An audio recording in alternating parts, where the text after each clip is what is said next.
DCC ഓഫീസിൽ ഞങ്ങൾക്ക് ചർച്ചയിൽ പങ്കെടുത്തു വരുന്ന മുഹമ്മദ് ഷമാസ് പുറത്തേക്ക് ഇറങ്ങി നമ്മൾ കണ്ടാണ് അവിടെ അക്രമ സംഭവം ഉണ്ടായിരിക്കുന്നു. SFI പ്രവർത്തകരാണ് പ്രതിഷേധമായി എത്തിയത്. കല്ലും വടികളുമായി എത്തിയുള്ള ആക്രമണത്തിൽ ഞങ്ങളുടെ വാഹനത്തിനും റിപ്പോർട്ടറിന്റെ വാഹനത്തിന് നേർക്കും കല്ലേറുണ്ടായിട്ടുണ്ട്.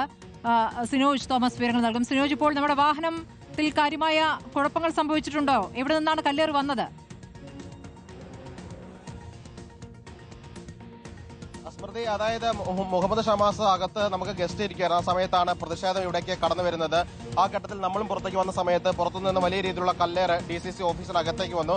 ആ ഘട്ടത്തിലാണ് അകത്തുണ്ടായിരുന്ന KSU പ്രവർത്തകർ ഉൾപ്പെടെ പുറത്തേക്ക് വരുന്നത്, പ്രതിരോധിക്കാൻ ശ്രമിച്ചു. ആ സമയത്ത് നമ്മുടെ ഉൾപ്പെടെ വാഹനങ്ങൾ ഇവിടെ നിർത്തിയിട്ടുണ്ടായിരുന്ന വാഹനങ്ങൾക്ക് മുകളിലേക്ക് കല്ലുകൾ വന്ന് വീഴുന്ന സാഹചര്യമുണ്ടായി. ആ എറിഞ്ഞ കല്ലുകളുടെ പാടുകളാണ് ഈ കാണുന്നത്. വണ്ടിയുടെ മുകളിലൊക്കെ തന്നെ വന്ന് കല്ല് പതിച്ചു. ഞാൻ ഉൾപ്പെടെ ഇതിന്റെ അകത്തുണ്ടായിരുന്നു. എയർ കൊള്ളാതിരിക്കാൻ വേണ്ടി ഞാൻ മാറി നിന്ന് മൊബൈൽ ഫോണിൽ ദൃശ്യങ്ങൾ ചിത്രീകരിക്കുകയും ചെയ്തു. വലിയ രീതിയിലുള്ള കല്ലേറാണ് SFI പ്രവർത്തകർ DCC ഓഫീസിന് നേരെ നടത്തിയത്. അതിനാണ് KSUവിന്റെ സംസ്ഥാന ജനറൽ സെക്രട്ടറി കൂടിയായ ഫർഹാൻ മുണ്ടേരിക്ക് പരിക്ക് പറ്റുകയും ചെയ്തിരിക്കുന്നത്. ഏതായാലും ഒരു മിന്നൽ പ്രകടനം എന്ന് പറയാം, പെട്ടെന്നുള്ളൊരു പ്രകടനമായിരുന്നു ഇവിടേക്ക് നടത്തിയത്. പോലീസ് തടയാൻ ശ്രമിച്ചെങ്കിലും അകത്തോട്ട് കയറാൻ വേണ്ടിയുള്ള ഒരു ശ്രമം SFI പ്രവർത്തകർ നടത്തി.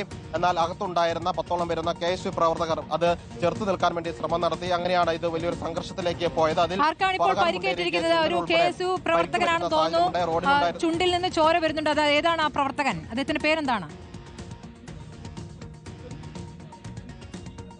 സ്മൃതി, ഫർഹാൻ മുണ്ടേരിയാണ്. KSUവിന്റെ സംസ്ഥാന ജനറൽ സെക്രട്ടറിയാണ്. ഫർഹാൻ മുണ്ടേരിക്കാണ് പരിക്ക് പറ്റിയത്. അദ്ദേഹത്തിന്റെ ചുണ്ടിൽ നിന്ന് ചോര വരികയും ചെയ്തു. നമുക്ക് ഒരു ചോദിക്കാം. അതെ, ഒരു കൂട്ടം SFIക്കാർ ഇവിടത്തേക്ക് തടിച്ചുകൂടി വന്നു.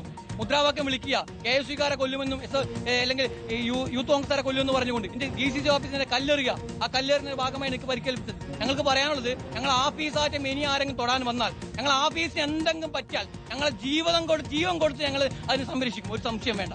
ശരി, അതുകൊണ്ട് ഒരു കാര്യം കൂടി സൂചിപ്പിക്കുന്നു, ഞങ്ങളുടെ കുട്ടികൾ ന്യായമായ സമരം ചെയ്തത്. ആ സമരം DCC ഓഫീസിന് മുന്നിലെ സംഘർഷത്തിനൊടുവിൽ അവിടെ പ്രവർത്തകർ കുത്തിയിരുന്ന് നടത്തുന്ന പ്രതികരണമാണ്.